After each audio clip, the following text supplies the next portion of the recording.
start the recording without the transcription. So.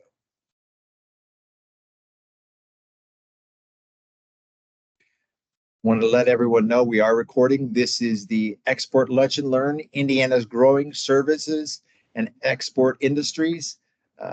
And we are excited to be here today. My name is Mark Cooper. We're going to give everyone a little bit of time to both log in and sign on. I'm with the U.S. Department of Commerce. It's the global trade promotion arm of the federal government. Our job is to help U.S. companies export. We have offices in all 50 states and about 85 countries around the globe. And we are the, as I said, the frontline trade promotion agency of the government. I run the Indiana office here with a couple of colleagues that work for me, Scott Lindsay and Eric Hunt. And we partner with the Indiana District Export Council to provide export programming to the Indiana business community. We are excited to have everyone join us here. We're going to get more formally engaged here at 12:02. We're going to start the webinar because you don't want to just hear me talk. And we are happy to have everyone join us today and those that continue to join as time goes on.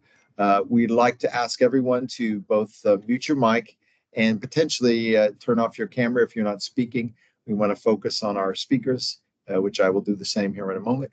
But this event will be recorded and we will talk about service exports, which we think it's going to be an exciting topic. I'm going to turn the podium virtually, as it were, over to my friend and colleague, Mark Hubbs, who's an Indiana District Export Council member, to welcome us and also tell us a little bit about the deck. Mark, turning it over to you. Great. Thank you, Mr. Cooper. And good, I was going to say morning. I think officially we're now afternoon. So good afternoon to everyone. Thanks for joining.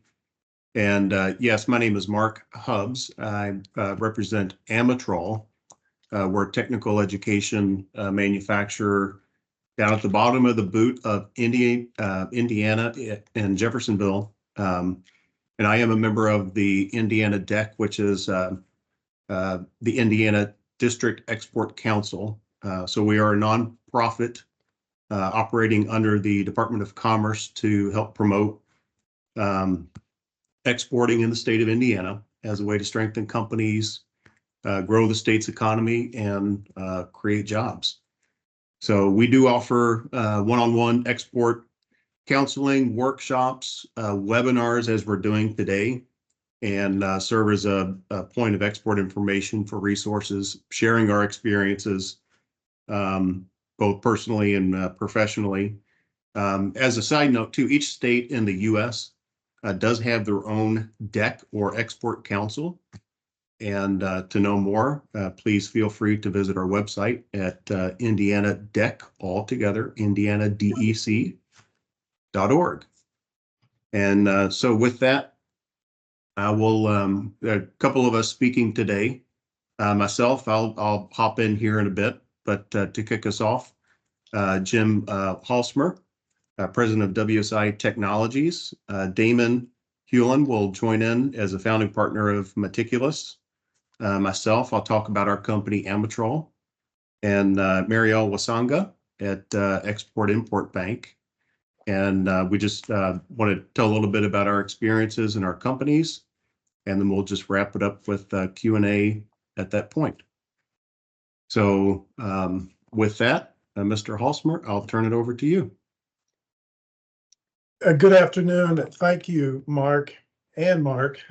I look forward to hearing more about your company, Damon, and what Marielle has to say about XM. I'm hopeful to share a little bit about WSI Technologies that some of those attending can take away and perhaps use in their own growth of their own business. But first off, I just want to start out a little bit on the background of who we are. We started in 1977 here in Indianapolis. Jim, if I may just jump in, if you were going to share your screen, we're not seeing it at this point. Thank you. And I will share it here shortly. Yes. Okay. I'm going to bring up the product part in a moment, but thanks for the reminder. Yes, sir.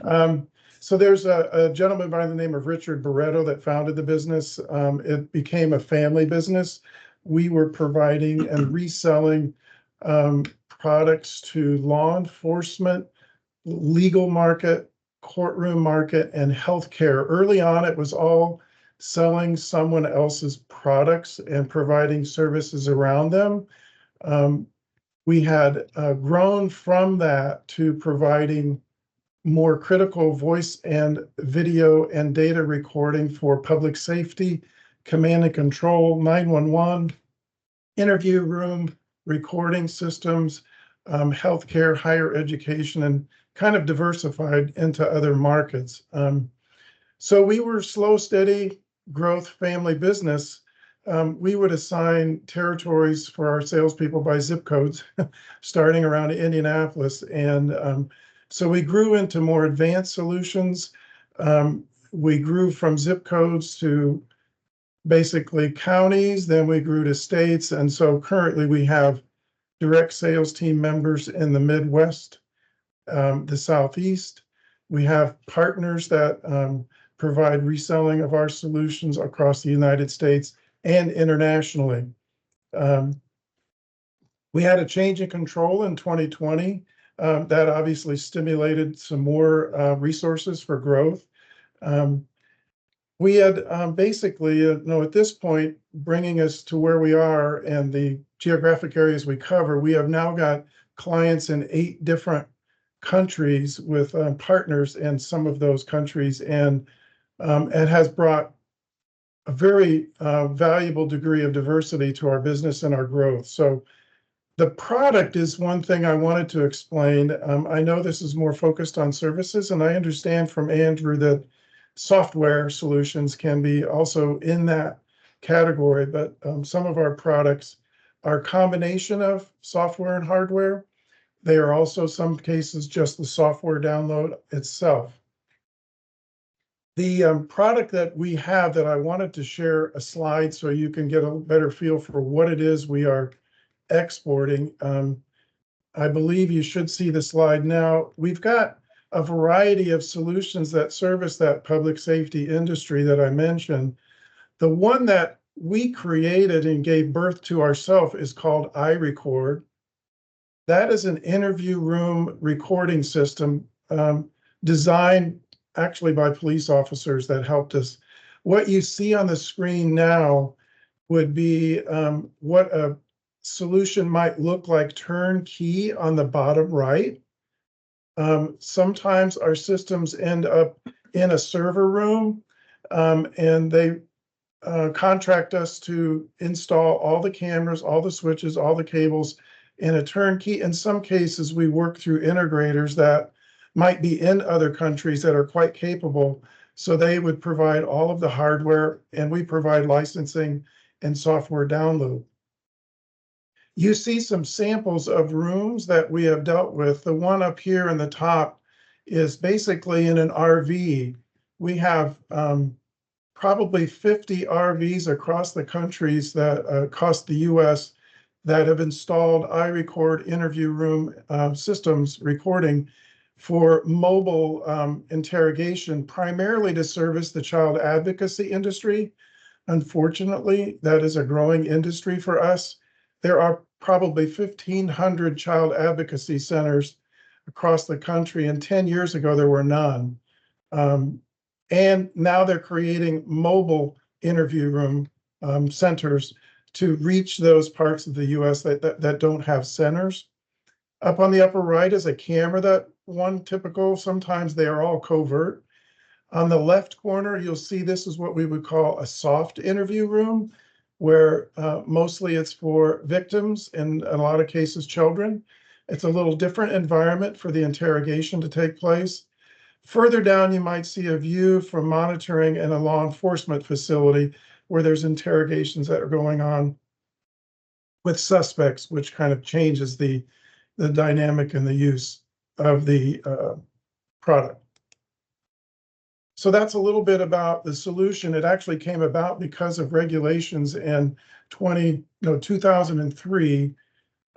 They created some legislation in Illinois. Actually, Barack Obama was involved in that. And it was requiring digital audio and video recording of homicide suspects. Since then, there have been 36 other states that have introduced similar legislation. And now what we're seeing, and just recently, looks like we'll be putting some systems in the Dutch islands in the Caribbean for the law enforcement there because of legislation that came out of the Netherlands. So that's one of those pieces that has helped drive us. I will say that our first bit of export was by accident and by reaction. We provided some solutions to a vendor in New York that introduced technology to Zambia and Nigeria as a quality of life initiative for technology. We packaged in our interview room solutions more for transparency and democracy in these other countries in Africa. We just responded and didn't really know for sure where it was going at first. But after that, I think I learned that we needed to know more. So we got involved with the Indiana Small Business Development Center. And lo and behold, they introduced us to Andrew Reinke. He became a great resource of direction for us. We ended up engaging in the Indiana Small Business Development Center. They have their InStep program that was really helpful. We got involved with the U.S. Department of Commerce. They gave us introductions to possible partners in other countries. Andrew connected us with the Export Accelerator. That got us involved in an internship with Purdue University Krannert MBA students. They helped us research other countries that might have legislation. They helped us create a business model for the best way to go to market. We learned that it was really helpful to have local business partners. So during COVID, we wanted to explore the Southeast Asia area. So we were involved in InStep in the Commerce Gold Key program, scheduled interviews with candidates that might make a good match for partners in country. Mark Cooper was a part of that.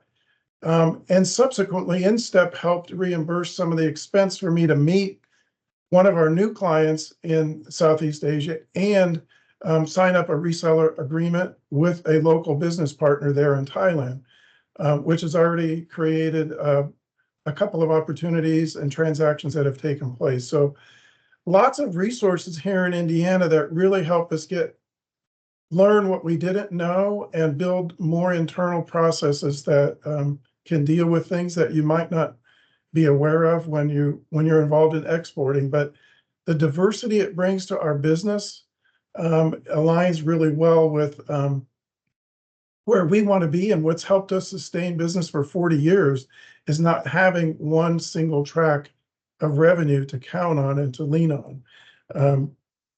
Right now, we're actually in the process of localizing our software interface. Some of these countries would like their own Dutch, Arabic, French Canadian, and so forth. So we'd like to be able to provide localized language. So we are now engaging InStep to help support the cost of localizing our user interface on our software. So that's a lot to swallow. I want to make sure I'm within the time limits, but all of this wrapped up to today, all of the resources that we were able to leverage, our brand awareness is amazing. We are getting international hits through our marketing almost once a week. We now have the opportunity in Aruba that a contract is coming forward for the 6 islands this week. We have 3 large police agencies in the Arab countries now that have verbally approved solutions for them. And it's a movement that we saw here 10 years ago that now we're seeing for our services and technology, a movement in other countries to bring more transparency to government, to bring, compliance to their local agencies, to help an investigative process with high quality audio video recording. So it's been a really interesting play, and it appears to be continuing to grow for us. So I will, Mark, I don't know if you want to take over to hand it back off, or if there may be questions at the end, we can do that. Sure. Yeah. I guess at this point we'll do Q&A towards the end. And at this point, Damon, if you want to tell us a little bit about your experience as a founding partner with Meticulous, and we'll turn it over to you. Sure. Thanks, Mark. Yes, sir. And Jim, thank you for your presentation. And it was great to learn more about you and your company as well. And I'm actually going to piggyback off of one of the points you mentioned, that to dovetail into Meticulous. But Meticulous Design Architecture, I'm Damon Hewlin. I'm one of the founding partners of Meticulous Design Architecture. I have also on the line with me Ramon Morrison. He's one of the founding partners. In case I missed something, he can chime in and help round it out. But Meticulous started in 2015, so we're just off the cusp of 9 years, starting in Indianapolis, Indiana. And we started sitting around Ramon's coffee table. And there were 3 of us that sat around the coffee table talking about our mission and vision. And I'll share my screen just to go through. One moment.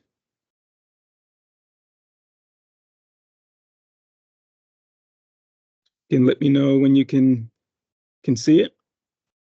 Awesome. You're good. Awesome. So we sat around Ramon's coffee table and essentially focused on doing work that's meaningful, purposeful, and impactful. Meticulous is in the United States. We have a designation as a minority business enterprise, and that's only something we would share in a presentation or just to bring awareness to that particular certification, because from our inception, we had a global mentality. And actually, when we started Meticulous, I was living and working overseas in the United Arab Emirates. I was there for, at that time, it was 7 years, and with a different company. And partway through finishing up my time there, we launched Meticulous Design Architecture. And then when I was going to return back to Indiana, we launched or received our first commission for our first project, which was a monument to the founder and first president of the country. So Meticulous, we are in architecture, engineering, urban design, planning, and landscape architecture firm. And we started out again with 3 of us, and then we grew from 3 up until COVID. We had a massive growth curve to 12 team members. We had at that time offices in Indianapolis and in Abu Dhabi. And through COVID, we hit another slight growth curve and went from 12 to where we are now at approximately 50 team members, with offices in several states within the U.S., including Indianapolis, Memphis, Tennessee, Los Angeles, California, Brooklyn, New York, and Abu Dhabi. Most people know of Dubai as the more popular city, but Abu Dhabi is the capital of the United Arab Emirates. So from our inception, it was our intent, and this is where I'll dovetail from what Jim mentioned, to have diversity of where we performed our services, but also diversity in revenue streams. As ultimately, in Indiana, we know Indiana's architecture and design is not like the coasts of Los Angeles and New York or Chicago, but also it wasn't what I had lived through my experience overseas and being able to do work overseas. So that was a part of our DNA from the beginning. Through our growth and even till recent, so this was our first project in the United Arab Emirates, working with the royal family. And ultimately, it was a design competition that was won by an artist out of Boston. Meticulous was brought on to do the architecture that houses the sculptural art piece in the center. And this led to our appetite of pursuing other opportunities. So a part of our strategy, even when we're hiring, and this is, just something to keep in mind when you are recruiting and hiring team members, having within what you're sharing with those who you're recruiting your intent. For us, it was easier because we had already established an office out of the country, overseas. So a part of our sharing about who Meticulous is about we are a global company, not just international. International companies are home based in one location and do work and export to other countries. Being a global company means you are an established entity in multiple countries. And so from our beginning, that's what we established as. So when we recruit, we have team members that also are in alignment with our vision to be a global company. And so for the specific new commission that we have received, this is a confidential client, and so I've removed information about the project specific, but this is a project in Saudi Arabia, and what I'll share within my time is that there are different methods and different approaches to establishing your export work or service provision. For the Saudi project, which I believe is a great opportunity for any company that you don't have international experience. You're on the nervous side of the fear of what could happen outside of the walls of the United States. Is we were able to leverage, based on our recruiting of our team members, one of our team members that has had experience in Saudi Arabia. So from the beginning of that team member coming on board, we were able to leverage those working relationships for this particular project. This particular project allowed us to not have to establish in Saudi Arabia an office or a legal entity. So we're able to purely export our architecture and interior design services for this project, being based out of our US offices. And the most challenging aspect of us exporting our services to Saudi Arabia is contractual. Three primary things. How do we handle taxes with the US and with Saudi Arabia? How do we make sure we get paid, which is a critical one for anybody wanting to do business. And then third, how do we work across technology and delivering those services in a world-class way?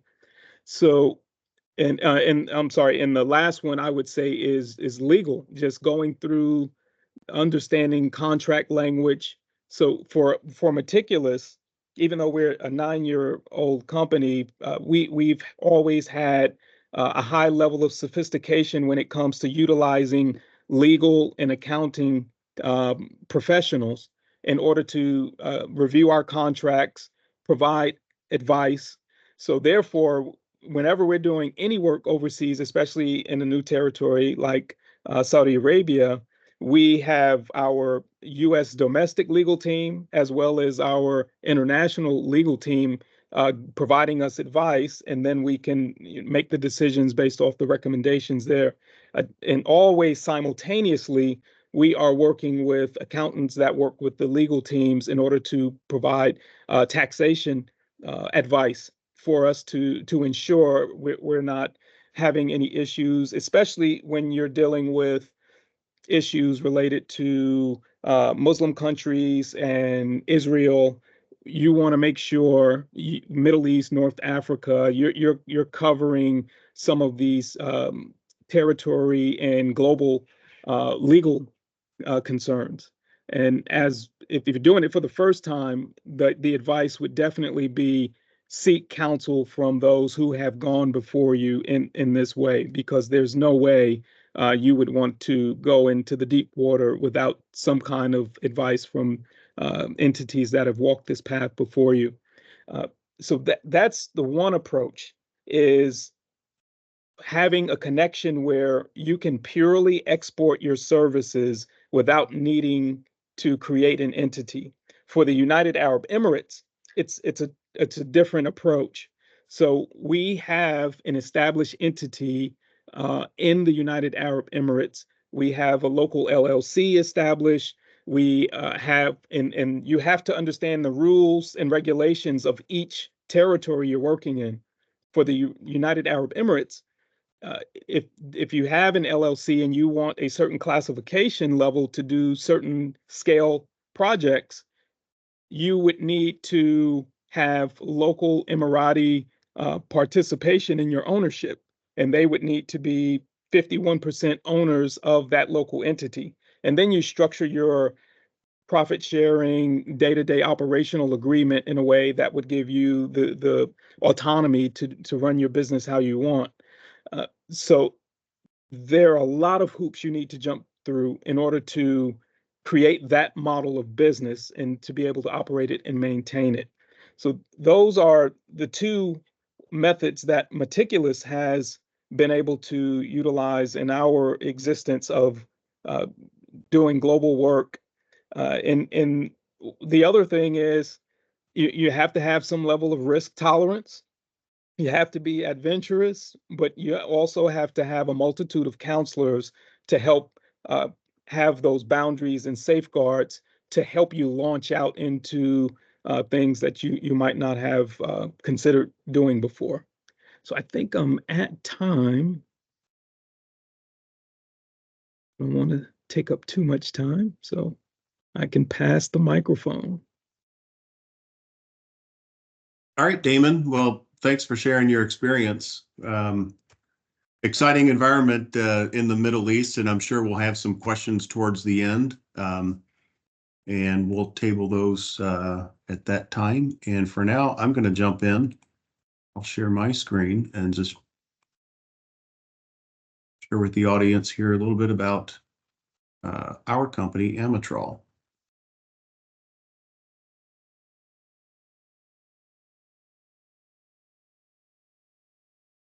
Okay, did it come up okay?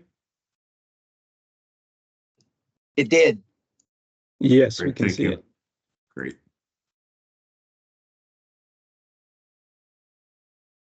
So again, my name is Mark Hubbs, and I work for Amatrol. We're based here in Southern Indiana, just outside of Louisville, in Jeffersonville, the sunny side of Louisville, they say, Jeffersonville, Indiana.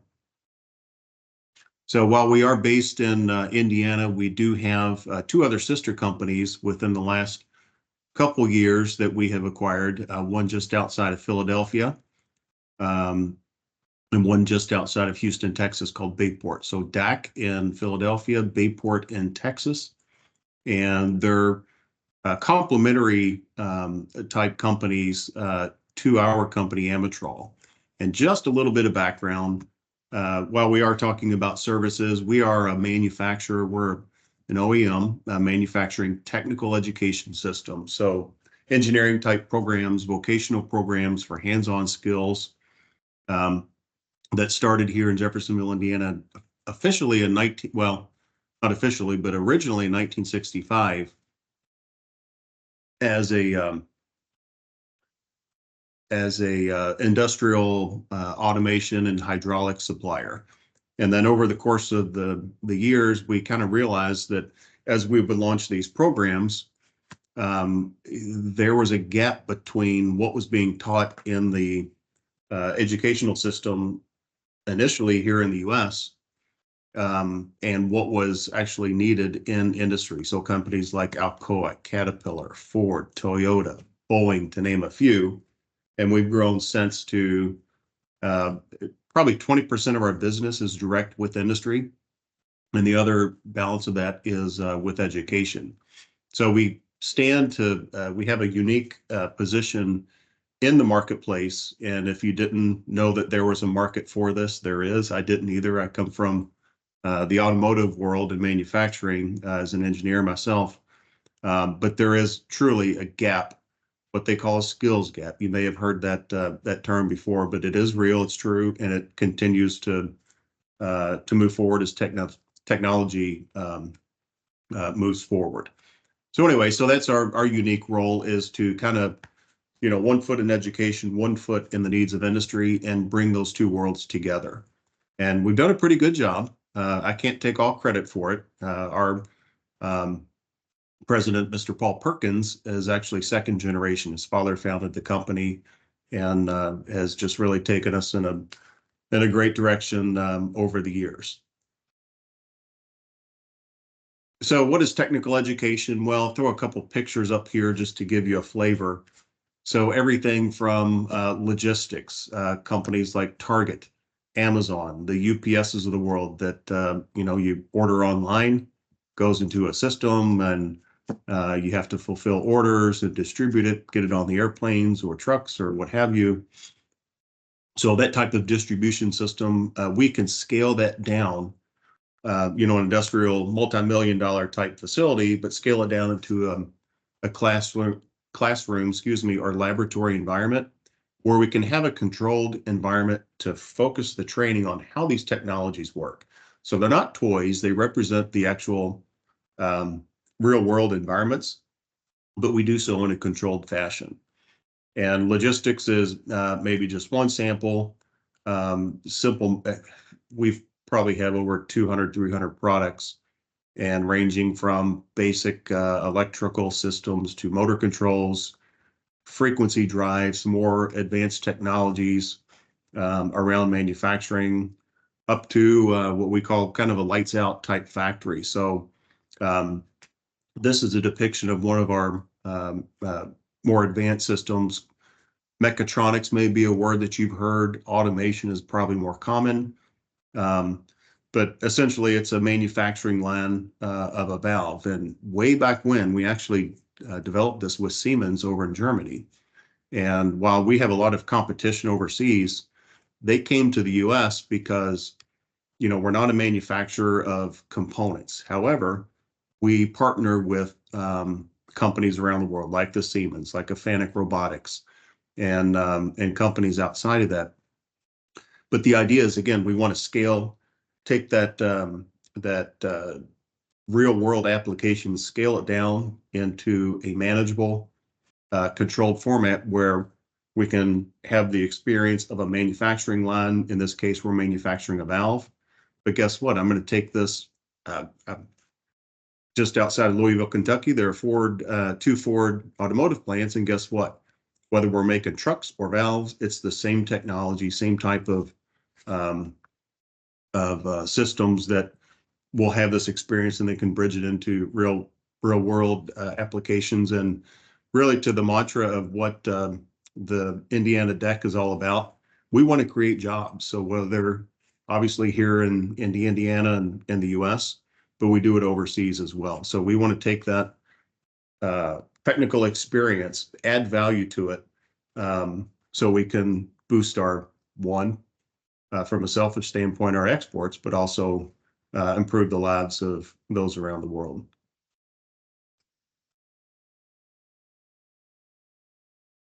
So the other side of what we do, aside from manufacturing hardware, is we actually, and developed this over the course of years, is technical education is more than just building hardware, just not building stuff. But okay, it lands in my lap here at a university or a college or even high school levels in some programs, and the teachers are scratching their head. Okay, well, how do we teach this? And this kind of segues into the service side of it.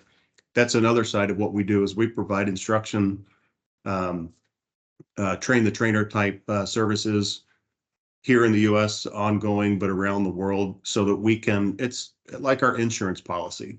We want to make sure that we develop our recipe of technical training through a blend of curriculum, e-learning format with the hands-on skills and hardware into a complete package. And that service is really the glue to hold it all together and to make us effective and worthwhile. So I'd be remiss if I didn't mention this, and Mr. Cooper had a lot to do with it, with our support, but that's a picture of myself and our president and former Commerce Secretary, Mrs. Pritzker. And we were a recipient of the E Award some time ago, so grateful for that. And I would encourage all of you to seek the same. It's a very prestigious, honorable award, and we're grateful and proud to have that. And again, thanks to Mr. Cooper and the Commercial Service for that. So a bit of our footprint. Last count, this is probably a bit dated, but over 60 countries around the world, and some markets hotter than others: Middle East, Africa, Latin America, Asia, and all points in between. So it's an exciting business to be in, and rewarding just the same, that I'll touch on here in just a moment. But it's just kind of a range of where we've been over the years. And I mentioned different types of programs we do. Recently involved with the Department of Defense and here in the U.S., but also launching now into Puerto Rico to support technical programs in a secondary level. So what we want to do from a governmental standpoint is we want to promote manufacturing and growth and a strong economy. The way we do that is to build out our technical education. Well, one problem with technical education is we need to make sure we have a steady stream. So we're doing that at a secondary level, where we engage students that may not have any experience to technology at an early age. They may think it's dirty, it's a bad environment. Quite the contrary, there's good living to be made from it. And technology is just a real exciting workplace and a career to be built. And if we can engage them at an early age, we're assured that we've got a steady stream of talent for years to come. Some other shots from other programs we've launched, just two here in West Africa and country of Ghana. And we participated. There are a couple of pictures of the Minister of Education and some ribbon cutting ceremonies that we participated in. But we helped to develop transition rather, their technical programs from a polytechnic to a technical university. So similar to what we did, what I showed just a minute ago here with our secondary programs, is we want to encourage and promote and really put a new light in technical training and really encourage it. And with engaging them in hands-on skills and technology in a comprehensive way, we can really build out these programs. And ultimately, again, to the core of what we're doing here, we want to build out economies and make a good quality of living for the people that we touch. It has been going on for years, and we talk about the skills gap. So a couple slides here to share with you. A couple terms back with our President Obama, and he was making a campaign visit to different community colleges here in the U.S. And he made a gaffe here. He said, "You folks can make a whole lot more potentially with skills manufacturing or trades than you might with an art history degree." Oops, guess what? This college had a history department, so they were a bit offended. He actually, we happened to have a copy of it, but he had to write an apology to the history department. That wasn't the intent of what he was saying. I mean, there's value in different trades and departments. However, his point was just from a economic standpoint, hands-on skills and relevant technology really is paramount. And he doesn't know it here, but when he was making these tours, all the blue stuff you see there in the background is Amatrol, our company. As I touched on too, something that's really critical with our personal experience and professional experience, but also just ongoing. We want to work with companies that hey, if we're delivering skills for a Ford, a Toyota, a Cummins just up the road or down the road, depending on where you are in Indiana, that, we're relevant, that what we're teaching, what we're training on is what really is needed. So by maintaining customers and partners, as you see here, it really ensures our collective success. We do the same through independent certifications. This is one around Industry 4.0. If you haven't heard that term, it's really just about the latest and greatest type of technology. So some other companies that get involved with establishing these standards, and we're partnering with that as well. And then to touch on the service side of it, so what we do to, again, the glue that's going to hold all this together is our train the trainer type programs. We do that here at our corporate facility in Jeffersonville, Indiana, and around the world. Mongolia, Ghana, Colombia, you name it, we've been there. And then just lastly, just a couple experiences and tips to share in the international market is encourage everyone on this webinar, bring value to what you do. We're not a commodity. We're not part of what we're going to do enhance people's lives and our commercial experiences is we want to bring value. So whether that's through financial mechanisms like Export-Import Bank, or making sure we take a consultative approach to what are we trying to solve? What's the problem? Let's focus on a solution and propose that. Second point, do the right thing. I know your parents have told you this over the years. It's true. And again, we're not a commodity. We're not in for a quick sell. We want to do the right thing. And I will tell you this, from my over 10 years of working with Anadrol, so rewarding. When you do the right thing, it carries through. People talk, one, but two, when they talk, they also may help do the sale for you because their solutions have been so successful and they've been pleased with it. So that is kind of a word of mouth that may bubble up from your customer base. And then lastly, just working around the world, surround yourself with good people, good representatives. We work through representation, so we want to make sure that that we're connected with the right people that have the best interest of our customers in mind. And with that, I will close. We'll take questions here in just a bit.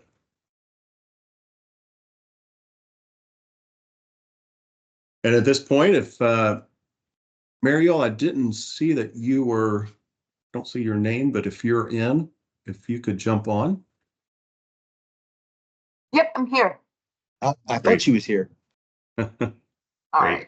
1 second. I'll let you take the floor. All right. Wonderful. Okay.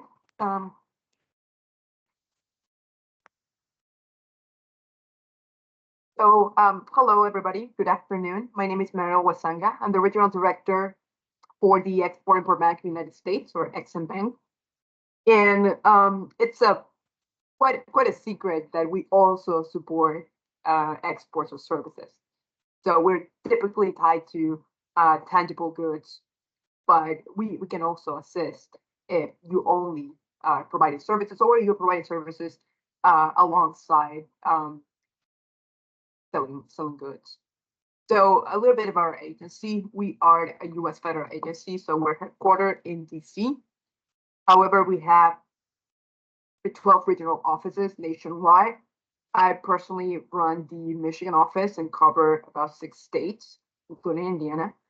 Our job is to facilitate U.S. jobs by supporting the growth of more exports coming from the United States.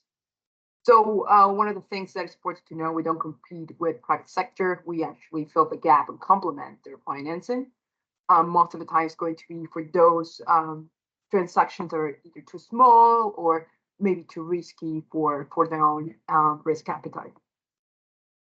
So our ultimate goal is to be able to level the playing field for U.S. companies to compete for global sales.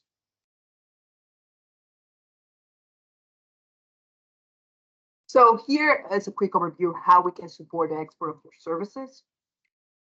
So any service that you provide to international foreign companies, we can support, as long as those foreign buyers are not in the defense or military industry, or will not be using that information for defense and military purposes. Because as we have Congress mandate, we cannot support any type of export, whether that's tangible goods or intangible. So our support for services include industries like engineering, consulting, information technology, telecommunications, everything related to mining and other service-based activities. We can finance, like I said, freestanding services, or we can also finance services in conjunction with the sales of U.S.-made products like equipment, right? So most of the time, there's a capital equipment that is being sold, and alongside it, installation and engineering services that go with it as part of the whole product itself that has a service component. So we can finance those. And also we can finance, just the sale of freestanding services like consulting, for example, architectural, testing, engineering services, which are the most common that are only provided per se. So like I said, this is how we make the difference. We level the playing field. We minimize the risk of buyer non-payment by protecting those invoices, and we supplement commercial financing. We work with any type of company. There's no company too small or too big for us, and there's no transaction too small or too big for us. We have supported sales for just a few $1,000s to billions. So, typically the small businesses that we work with, for example, sell consulting services, and they bill around $5,000, $10,000. That's perfectly fine. That's the type of support we can provide for sure. So what I believe the most of you guys will benefit from or be interested in is our export credit insurance to protect your export of services. This is basically an insurance policy that will cover those foreign receivables and will protect you against non-payment by your buyers. So the idea is that you're able to offer them some open account credit terms, 30, 60, 90 days, knowing that in case you are not paid, you can come to us and we'll pay you up to 95% of the value of the invoice. Additionally, you can use those insured receivables from the export sales of your services as collateral to obtain additional working capital or increase your line of credit with your current lender. If you're already providing open account terms and these invoices are not insured, no lender is going to take it as part of your borrowing base because of risk. So there's an additional benefit.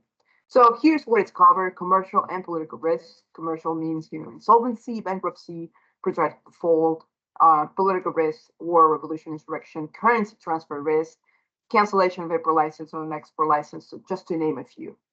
One thing that we cannot cover, no insurance policy will cover, is disputes, commercial disputes.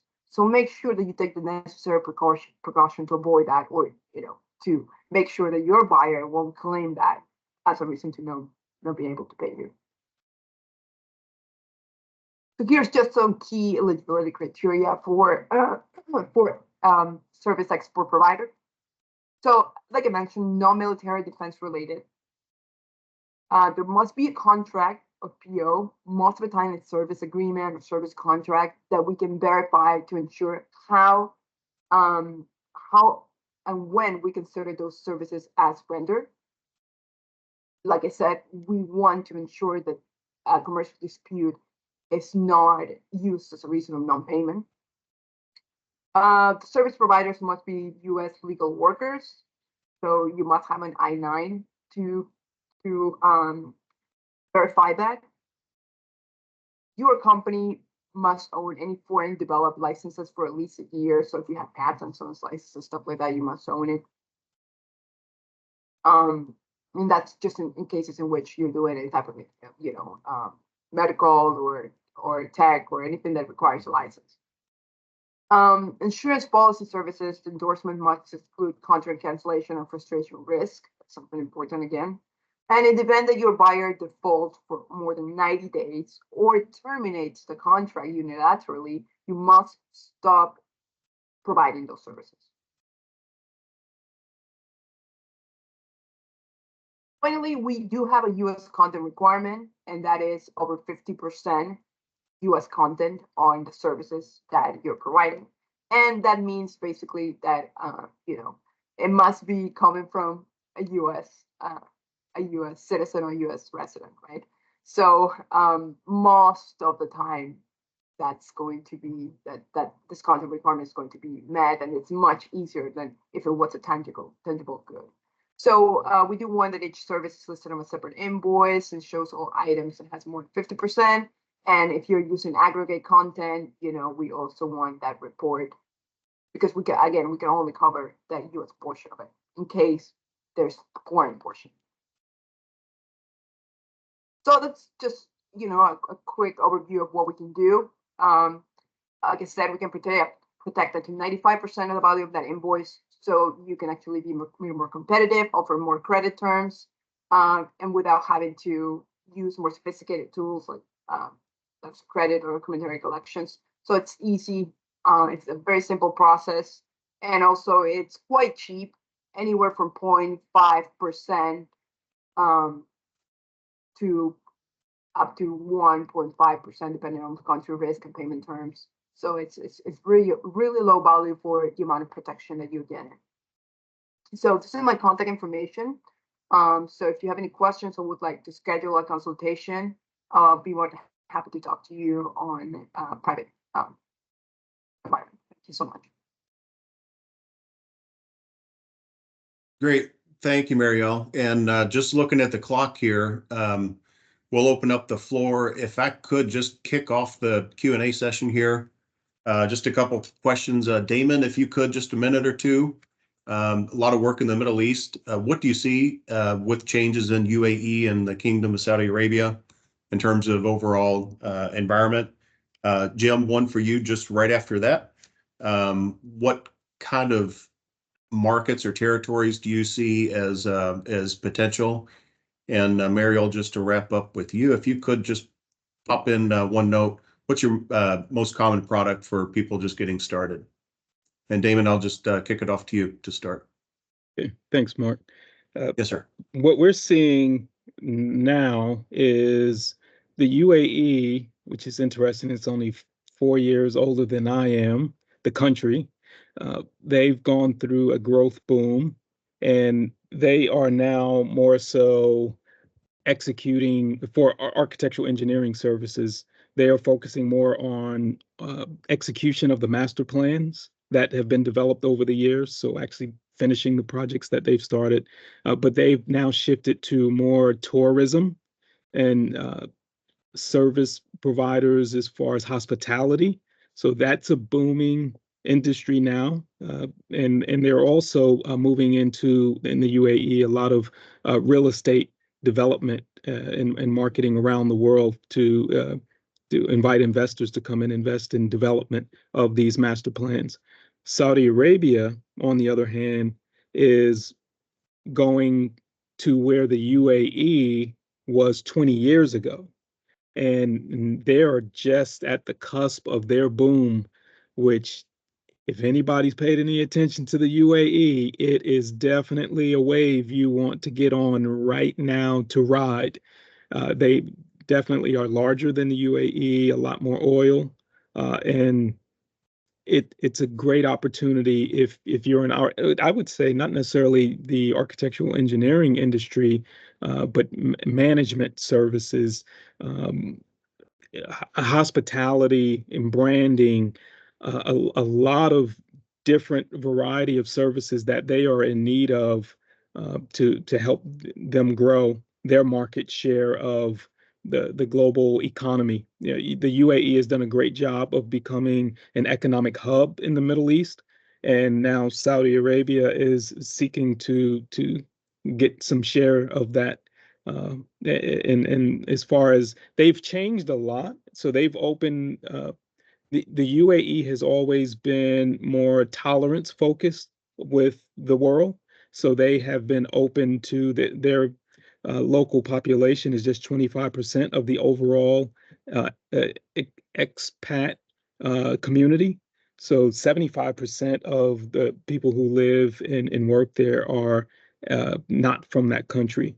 Saudi Arabia has been a little bit more close-knit and traditional.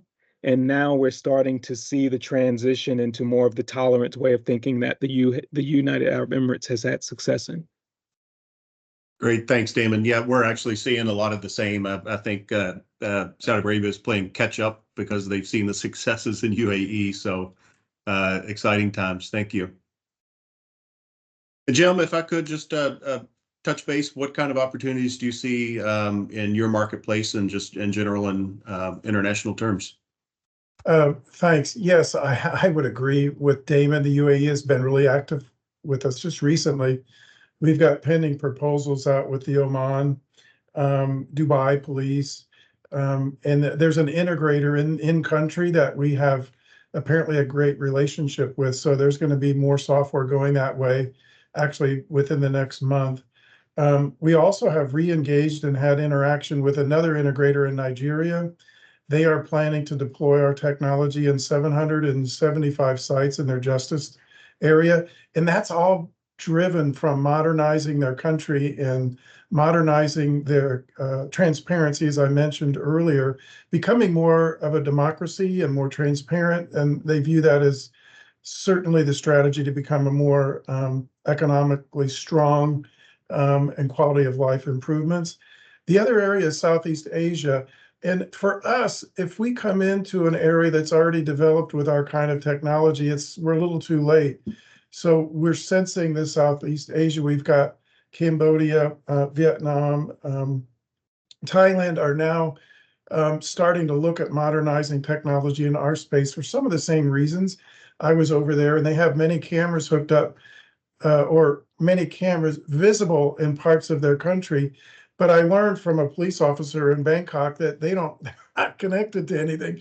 So they're not actually tracking and providing the protection that those cameras might lead you to believe. So those are three areas that come to mind. Great, thank you.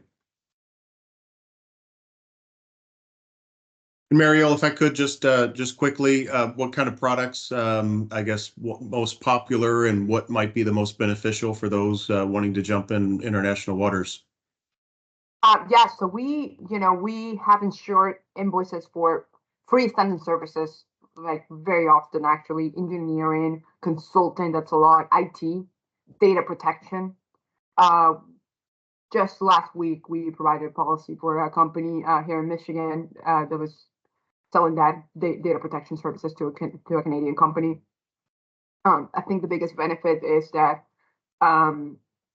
most of the time, because it's a service-based provider, lenders are kind of a little bit more reluctant to provide any type of funding or working capital just because there's really no collateral, right? So most of the time, there's those intangible assets. So, and we have a pretty traditional banking system in the US. So just ensuring that gives you that extra financial capabilities that your company may need, especially during the growth stage.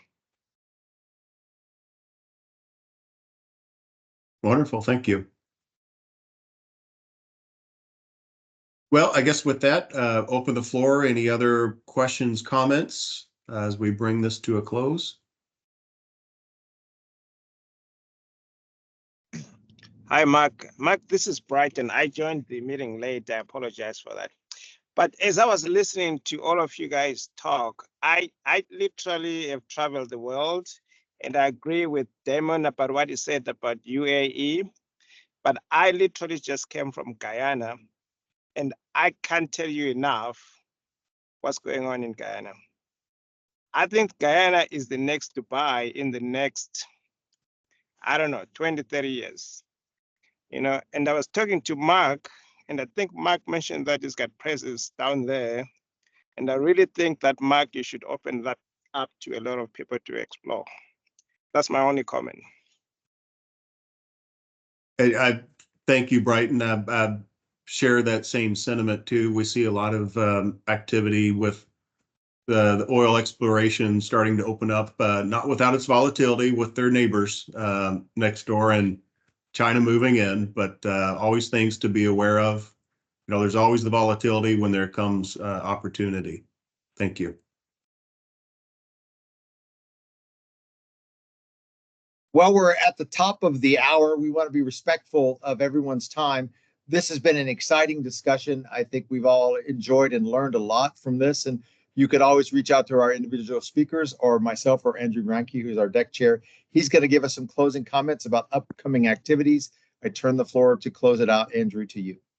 Thank you, Mark. And gentlemen, thank you. And Mariel, thank you for outstanding presentations and information on something we really don't address enough, which is service exports. As I mentioned before the program started, the country has $275 billion in trade surplus in service exports. And the companies participating today and Exim Bank are helping to move those numbers higher. So again, thanks to all the presenters. I did want to just take one quick moment to say our next webinar is going to be on May 16th.